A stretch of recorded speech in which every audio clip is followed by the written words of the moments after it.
Hey guys, welcome back to another video. Finally the sun's shining and it's been nice and dry, and it's really good because it's been a lot of drying and the ground's really starting to dry out. I can walk through the fields now in my runners, which is really nice. And let's show you what we've been up to this week.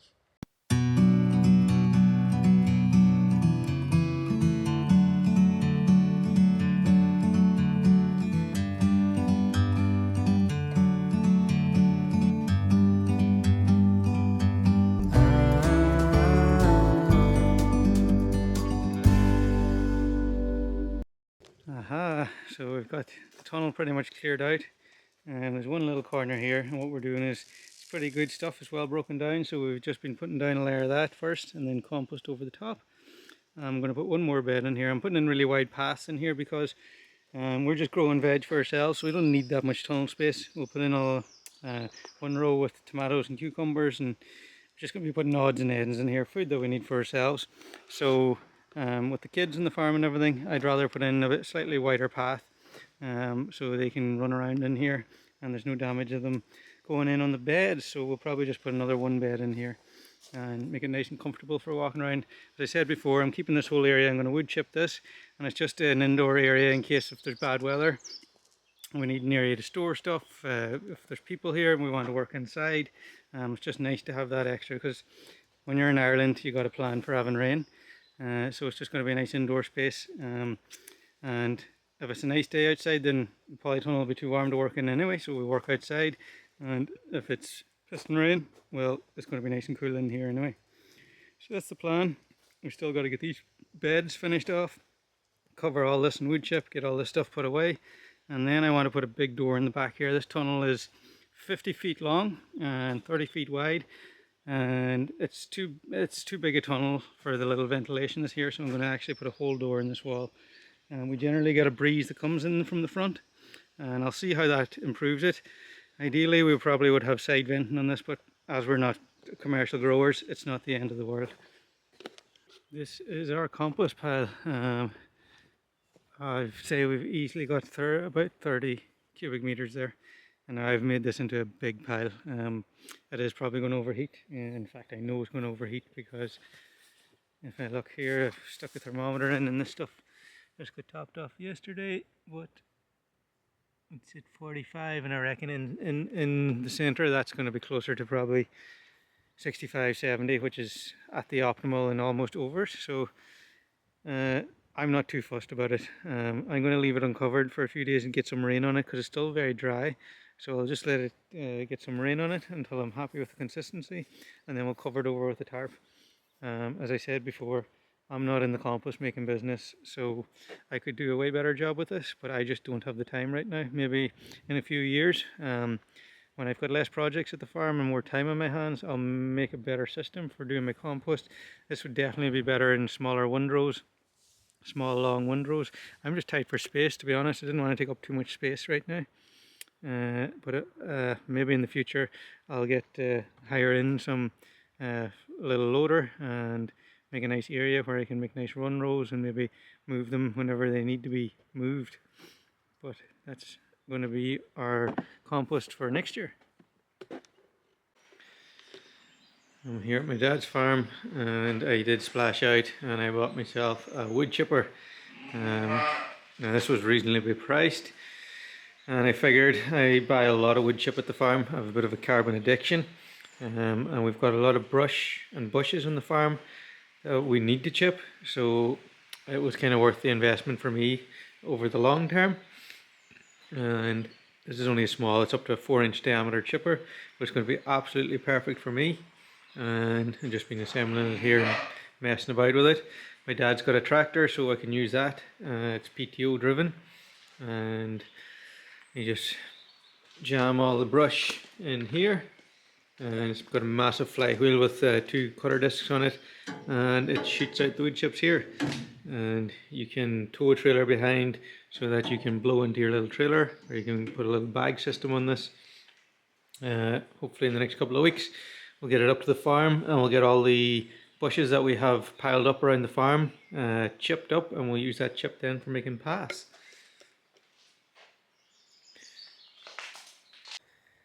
We've been busy in the tunnel. We've got some beds in. Like I was saying in previous videos, I left this bit with wood chips so I can park the quad in here. I've kitted out my dolly a little bit more. I now have it solar power charging, so you can see I have it hooked on there and it's charging away. We're at 13.4 volts. This thing has just been absolutely amazing. I can put bird crates sitting on here, buckets, egg crates, and then it moves my egg mobile, so it's super handy, solar powered. And yeah, it's this one here. There's a 3-ton winch I've got on there, so I can pull 3-ton along. I will show you some morning me using that. I keep forgetting. I'll be so busy in the mornings. I take off and I forget. I do have to come along and put a bigger door in the back here. That's on the to-do list. Here we've got they're a cross between a melon and a cucumber. They're called a cucamelon. Got 5 of them in at the end. Then we've got some cucumbers. The kids really like cucumbers, so some cucumbers for them, and then the rest are tomatoes all the way along here.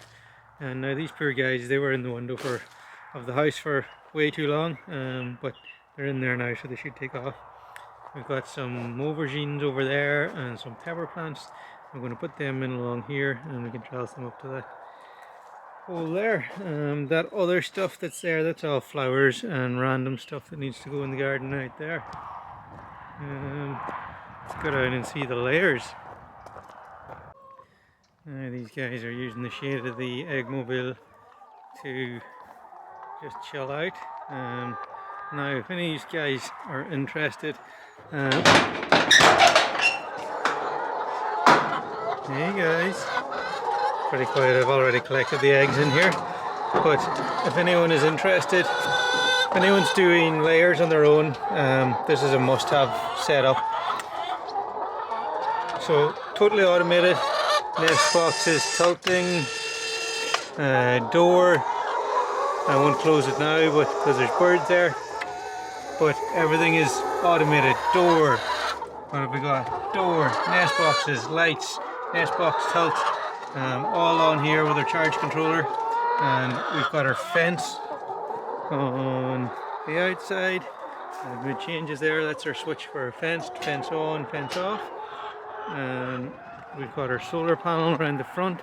This is our fence charger line. Runs off out to our fence. There's our solar panel. And what this enables you to do is, because I went my first year, this is the reason why I came up with this system of automating. The first year I started farming, I was up at 5:30 every morning, move the egg mobiles, get all the chores done. Then I couldn't get to bed until 11:30 and into the summer solstice. It was almost 12 o'clock when I could get to bed, and I was burnt out a lot of the time. With this setup here, I can set this. It's going to close the hens in safe, so I can come along in the evening. I normally come along about 7 o'clock, make sure everything's nice and fine, everybody's okay, and I go home. I can go to bed at 8:30 if I want and get a good night's sleep, knowing that the birds are safe. That way I'm not going to be burnt out, and that's just vital.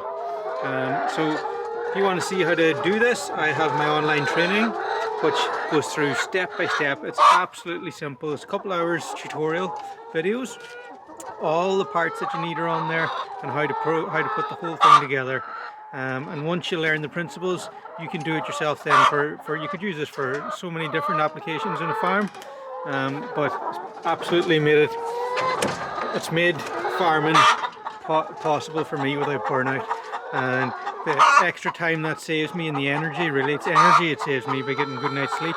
I can really pour that into the rest of my farm and focus on building up infrastructure and other projects. These girls are doing super well. We're up at 90% lay rate now, so they're happy out, and we're in pretty long grass here now, but they're loving it, aren't you girls? It's a little bit warm. It's like 4 o'clock in the afternoon, so still a little bit hot. They like to wait until around 6, and then they go mad venturing again in the evening sun. I'm just down in the apiary here, going to check through my beehives. They've done pretty okay over the winter. I lost a few nook boxes over the winter, but they were late boxes I made up, so I kind of I thought they were doing okay, but yeah, they got wiped out. So I'm just going to go through and check that everybody's okay. It's a little bit windy today. The bees are flying, so it should be good. It's the only good day this week, so I need to get this job done. These guys checked out. They're actually doing really well. I should have brought more supers with me. There's about 5 of them need to get supers, so the bees are doing really well, and that's great. They're taking in lots of honey early, which we typically don't get here so much because we're on the northwest coast. I mean, like I follow Facebook groups, beekeeping groups on the east coast, and they're easily 3 weeks ahead of us, maybe more. So it's good to see that they're actually starting to build up strong, and there's definitely no signs of swarming yet. It's a bit early, I think, for us, but yeah, no, they're doing really well. I'm really happy with it. I'm just up here at the new farm. I've just got the sheep in the trailer, and it's a good opportunity to get my hands on them and to feel how they're fleshing out. So you feel their backbone and you feel how much fat they're putting on their back, and these are actually well fleshed out. They're doing really well. They're growing into nice big sheep, and I'm going to let them in here. Now this is nowhere near as good a quality fodder as what they've been getting, and we'll take a look at it. We don't have nowhere near as much fodder on here. A lot of rush coming up. This has been heavily overgrazed by a horse all the winter just before I took the farm. So let's turn on their fence here. I'm probably going to move them twice a day, just because I want to come up twice a day to check on them. There's not great perimeter fences on this farm, so I'll just come up and check on them. I'll probably give them what they will be getting twice the area they were getting on the home farm, and we'll see how that goes for the first while. But yeah, we'll graze this off a little bit, then we'll come in and we'll top it. We'll take all the rushes down and mulch, put some mulch down on it and give it a good recovery, and we'll do that several times. Morning move with the sheep, and actually a little bit more fodder here than I thought. We're getting away with 1 day moves, and we're not doing too bad. This is where we've been. So there's a lot of rush here, but they're still not taking all the grass, so we'll leave this now to recover for quite a while. Probably something around 45 days. Sorry guys, John's just setting up the next paddock move there. I think what we'll do is, when we get these sheep moved out of here, we'll come in with the tractor and the topper. It's just like a massive lawnmower, and just take the top maybe we'll leave about 3 to 4 inches of stubble, and we'll take everything above that down, and that way we won't be affecting the grass too much. It'll just not be up at that stage, and we'll take down all the rushes, any sedges or anything like that we've got here, and hopefully that'll do the trick, help us regenerate. I'm just out here with our broilers, and I've been working away on this system. I believe the pastured broiler operation needs a lot of adaptation for the Irish context, and I've been working away this last couple of years at ideas and trying to work on that. And it's mainly due to the moisture, the amount of moisture we get in the ground, that the pasture can be waterlogged, particularly in the shoulder season. Now, midsummer is normally fine. You can run the same as Joe Salatin does it. Conditions will be quite similar. But on the shoulder seasons, so in the spring and in the autumn, we get a lot of rain, so you get a lot of water running on the land. And you need to, if you're going to do pasture broilers, you need to give them some option to get up off the ground, because what will happen is they'll be on the ground, they'll get wet, then at night pneumonia will set in, and pneumonia will just wipe your birds out. They're so susceptible to it when it's cold and wet. So if you can keep them up off the ground and they're dry, then they're much hardier. You know, birds can handle the cold no problem when it's not humid. It's the humidity here in Ireland. People, if you're not from Ireland, it's a different type of cold. You know, when it gets cold and it's so wet, it just goes to your bones, and for poultry it's real pneumonia territory. So I've been working with these broilers here behind me, and I've been doing a few things. if you can see behind me, I've made this is expandable metal. It's typically used for making slats for sheep here in Ireland. And I was using this to try and give the birds somewhere where they can get up off the ground if it gets really wet.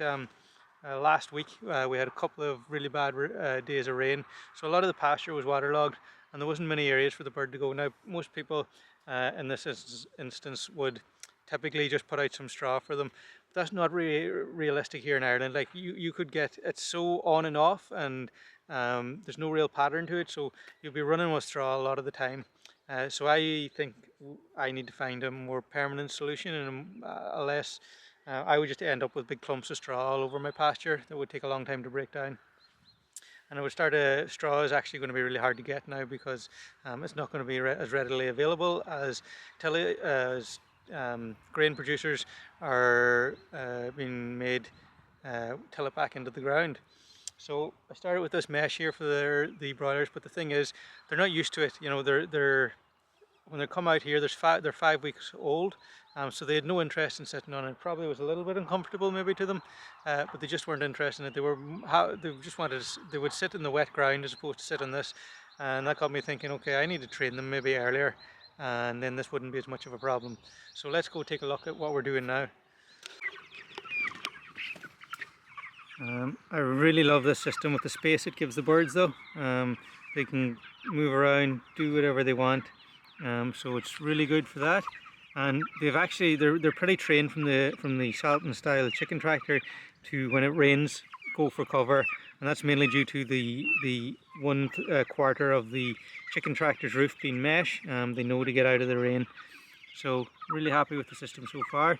Just need to figure out how to give the birds the option of getting up off the wet grass if they want to. So in the chicken tractor I'm experimenting with different options to see, do the birds like sitting on any of these things. Now the ground's not particularly wet today, so they're not that fussed, but I've just put some of the mesh in here. My thinking there was if they get used to sitting on that at this stage, then when they move over to the roller pens, they'll copy it as well. I've just put some nest matting in there. Maybe the layers love to sit on the nest matting. And I'm going to just basically keep trying until I find a material that the birds really like to sit on, but it gets them up off the ground. So in the options of the wet days, they can have the option of getting up off the dry ground, because it's just not realistic to say that when it's wet I'm going to move them onto that dry patch that I have there. I just don't have enough dry ground in the farm, and it's typical to a lot of farms around this part of Ireland where I'm from. Maybe if you're down in the south or in the east, it wouldn't be so much of an issue, but it's going to be a problem with the shoulder seasons for everyone here. Now I made a massive boo-boo last night. I had this steel floor sitting closer to here, probably closer to where this straw is. And what did the chicks do? They all piled up in this corner, and I lost about 10 chicks. It was a massive mistake on my part. I should have foreseen it, and I didn't. These chicks were just out of the brooder, and it got a little bit cold last night, so they just started huddling in, and they all piled up on top of each other.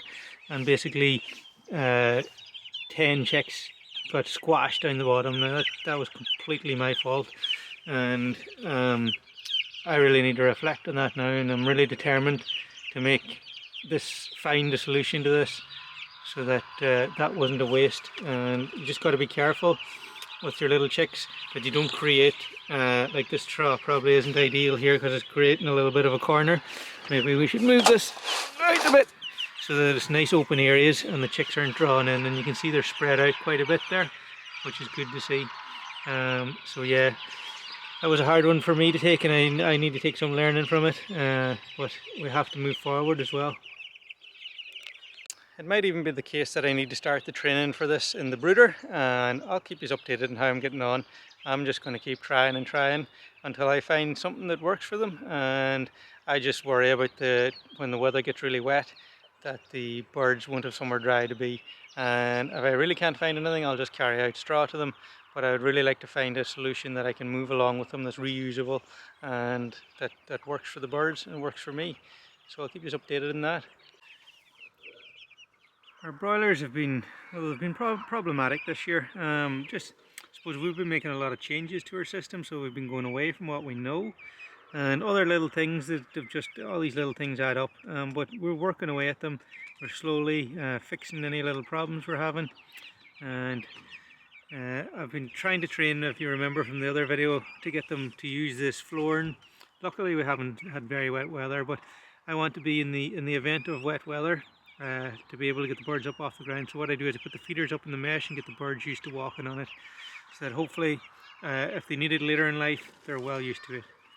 The birds are just enjoying it here, and we keep them in these chicken tractors for 2 weeks, and then we move them into the roller pens. But so far these have been going pretty good. It takes me about 5 minutes per chicken tractor to service in the morning. Now obviously if I had more chicken tractors that'd be less time, because I count the time I go from the grain store up there, the black building, down to here, take out the feeders, move them, give them feed, water, clean the waters. Takes me about 15 minutes to do these 3. That's on average. I can do it a lot faster if I need to. Then our goats are doing well. These guys are in plenty of good, and this grass now, a lot of it's gone to seed head, so there's good roughage, and the stalks for the goats, which they like. And Nelly is still, we milk Nelly. We milk her once a day, and I'm going to be soon milking Winnie there, who's got the 2 babies.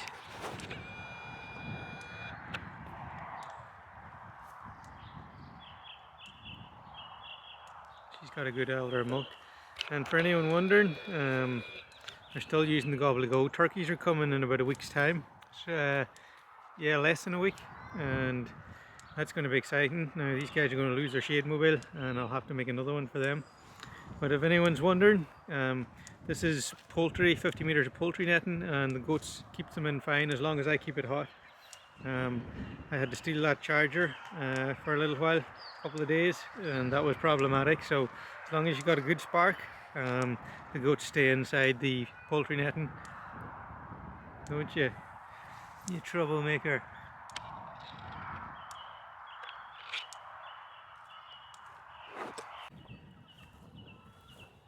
Just on my way out to see the broilers, and our pear trees here are starting to put on good growth, a couple inches of growth there. And so too, this is blackcurrant, and you can see that's starting to thrive as well with lots of good growth. So all the bushes and trees are really starting to go now, and I think we're hopefully safe from frost. Although we've had very late frost this year, much later than normal. A lot of these hadn't put on too much foliage, and I think they've got away with it.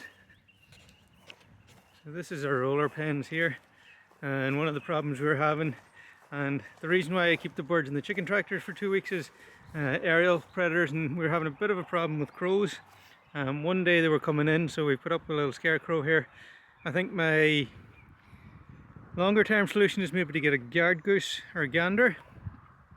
To me that would be a great job if we could have a goose in here that would protect them. But broilers are doing really well, and I like the fact that they can free range a lot more. It's much nicer for the birds, and we're just trying different things, different options to see what'll work, and I'm pretty confident that by the end of the summer we'll have a system, a good system that works. Birds are 6 weeks old, and we potentially, because of the colder weather, they haven't been eating up the feed plan as much as I would have thought, so they're a little bit behind where I thought they might be. So we'll see how many of them are ready in 2 weeks. Maybe we'll let them sit on for another 4 weeks. We'll figure that out when the time comes. Happy broilers.